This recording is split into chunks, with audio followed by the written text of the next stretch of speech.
Welcome back everyone. In this video, I'll show you how to see any existing subscription you have set up on your iPhone or iPad.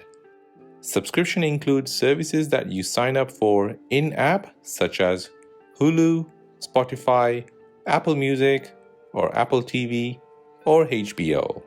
Most subscription renews automatically unless you cancel them. This is a great way of checking on what subscription you have signed up for and to cancel them from this page. On your iPhone or iPad, tap on the App Store. Then tap on your profile button at the top right. Now tap on your iCloud account, which will be at the top of the page. This will ask you to log in using Face ID. Now scroll down and you'll see Subscription. Tap on it.